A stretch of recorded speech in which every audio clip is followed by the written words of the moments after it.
Looks like Ryan Reynolds is looking to get dismissed from the lawsuit and I guess abandon his wife to just go through it alone. Ryan Reynolds just officially cut ties with Blake Lively and left the courtroom like he never even knew her. Cold, clean, and calculated. This case is now, I think, already been dismissed, right, Ron? So this has already been filed and done with the date of September 27th in New York. Meanwhile, Blake basically set the legal house on fire herself, then kept it burning with bogus lawsuits, staged text leaks, and PR drama that smelled like a Netflix plotline. And is really going to expose Blake Lively and Ryan Reynolds for the conniving people that they are. And all of this aimed straight at Justin Baldoni. But now the whole mess is collapsing around her like a badly built set. This is what one headline says. Ryan Reynolds' rep calls him the man Justin Baldoni built his brand pretending to be in fiery new statement. So what did Ryan do on March 18th, 2025? Oh, nothing major. He just legally tossed Blake under the bus, slammed the legal door shut, and waved from the back window like, "Good luck, sweetheart." That's right. His lawyers filed a motion to get him removed from the Baldoni lawsuit. Translation: not my circus, not my fire. These the games y'all are playing now. And the best part? His legal reasoning is next level petty. They're arguing that Ryan calling Baldoni a predator in private was protected under the First Amendment.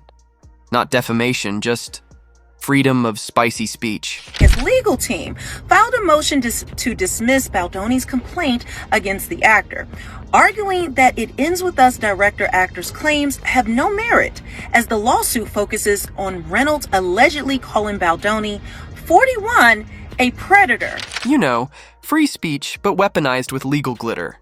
Meanwhile, Blake's still out here waving subpoenas and writing 800-page pity posts while Ryan shrugs like, didn't mean to start a war over brunch texts.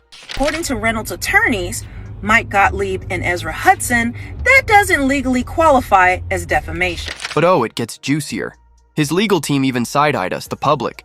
They claimed the lawsuit should reassure folks who've called Ryan and Blake bullies before. Wait, are content creators being dragged into this now? All for saying Blake's been the Hollywood Regina George with a briefcase?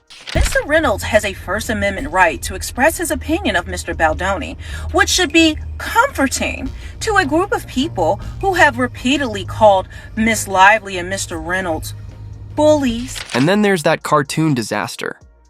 Nice Pool, Ryan's Deadpool-style show that's a clear parody of Baldoni. He walks like him, talks like him, same backstory, and yep, gets killed off. And Ryan's team dares to say Baldoni's, just being too sensitive. That's like Blake tossing matches in a forest, then blaming the weather for the fire. Spokesperson for Reynolds dismissed Baldoni's lawsuit as an attempt to go after an actor for living the very values Baldoni claims to stand for. The claims filed against Mr. Reynolds are simply a list of grievances. Let's just say it. Ryan saw the ship going down and jumped off like it was Titanic. Can you blame him? Now enter the wild twist. Vans and ink. Because this shady chapter deserves its own crime documentary soundtrack. Any lawyer will tell you, you do not file a complaint if you don't know the name of the person that you are suing, unless you're trying to protect that person's identity for some reason, which, if you're pissed off enough to sue them, you probably don't care about their identity. On September 27th, a random company named Vans and Ink popped up with a new lawsuit. And guess who signed? Ryan Reynolds. And wait for it, Blake Reynolds. Yep, Blake Lively using her married name. Girl really named herself like a Bond villain and didn't blink. This is such a mistake and impossible and not appropriate and going to get them in trouble. Why would they have done it? But here's the real plot twist. The lawsuit didn't even name real people. Just John and Jane Doe. It was like courtroom Mad Libs. No real defendants, just legal noise. And we're supposed to take this seriously? And Zan versus the John Does is clearly a Blake Lively lawsuit, but clearly was filed without anybody's actual name to skirt the issue and try to get this more secretive. The cherry on top? The case got tossed. Why's that matter? Because just 2 days later, the New York Times dropped a hit piece blasting Baldoni and making Blake look like a Disney damsel. Coincidence? Please. The lawsuit was just a delivery system for subpoenas.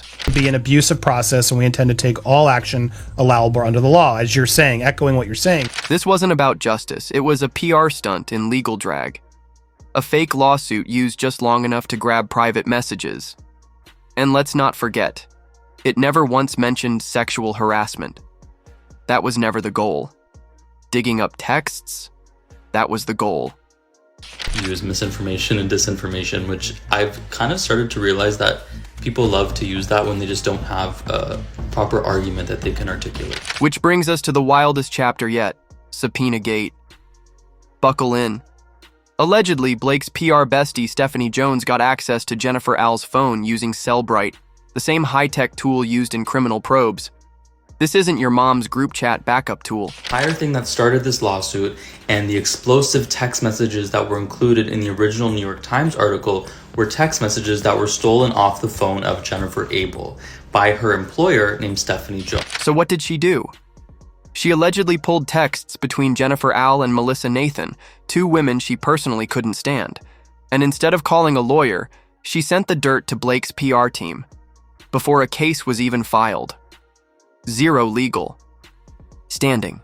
But did Blake's crew still use them? Absolutely. They became the core of that New York Times expose on December 21st. They, being Blake Lively and Ryan Reynolds, alleged that they issued the subpoena to Stephanie Jones. And the most ridiculous part?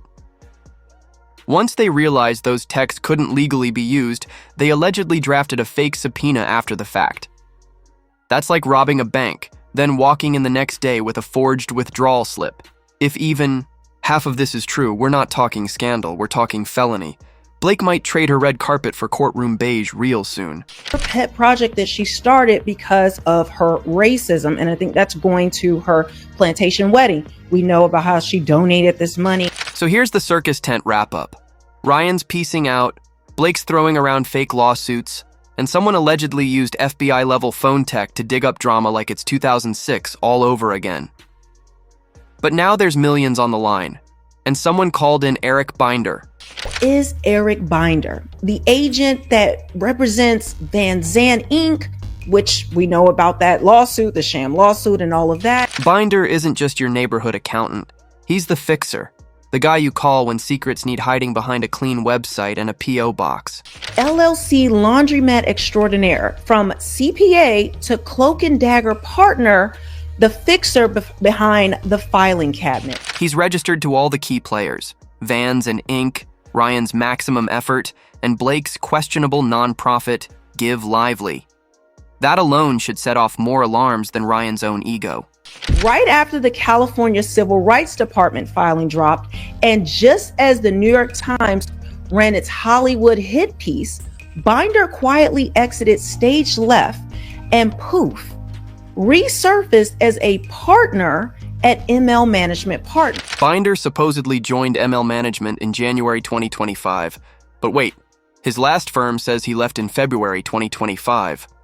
Meanwhile, ML claims he's been there since 2020.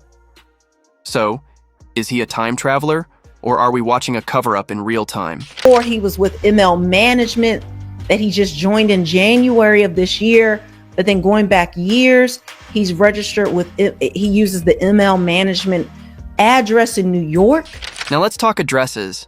All these shell companies, they all link back to one place, 888 7th Avenue, NYC.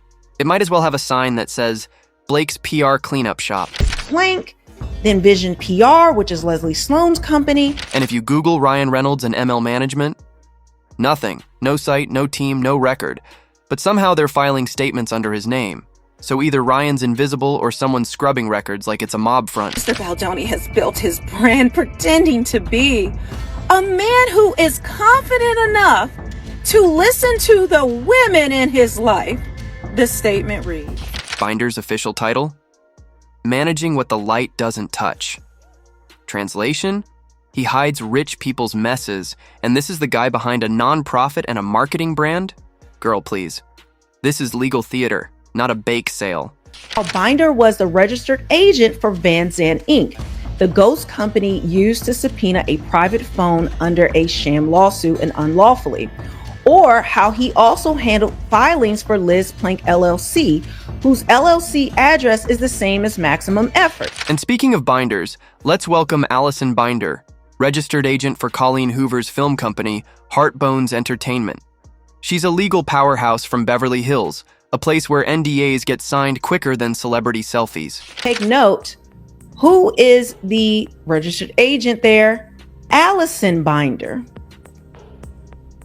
Not the same address, but the same last name. I don't know. Is that a coincidence? Now, is she related to Eric Binder? No official word, but come on. Same last name, same timeline, same shady Hollywood ecosystem. If that's not family business, then reality TV's been lying to us. And I was just like, it's registered to the same building, the same place, it's part of the same thing.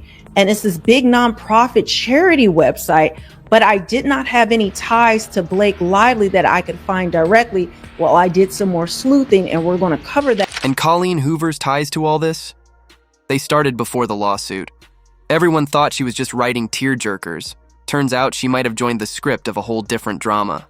Other things, Reynolds argued that it is substantially true that Baldoni is a predator, as Baldoni himself has confessed on podcast appearances to crossing boundaries in his younger days due to his addiction to pornography. This isn't a PR collab, it's a full-blown Hollywood shadow operation. Ryan's the silent strategist, Blake's the unraveling lead, and the Binders, puppet masters in designer suits. This isn't damage control. It's a spy movie with zero plot coverage.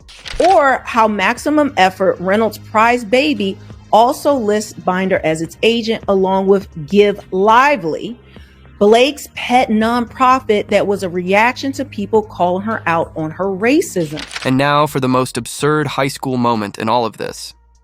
Blake allegedly made Baldoni wait in a storage closet during the It Ends With Us premiere. And yes, this is real. A TikToker even filmed the place. She nearly got arrested, but she got proof. Specific movie theater did not have a basement, so this was her argument. So I decided to go to New York City myself and visit the movie theater where the premiere happened, and I can 100% confirm, and I'll include the footage here, that there is a basement in that movie theater, and there is in fact a storage closet. And guess what? The closet matches the photo Baldoni posted from that same night. He wasn't just chilling. He was hiding in a janitor's closet while Blake strutted around like prom queen of petty.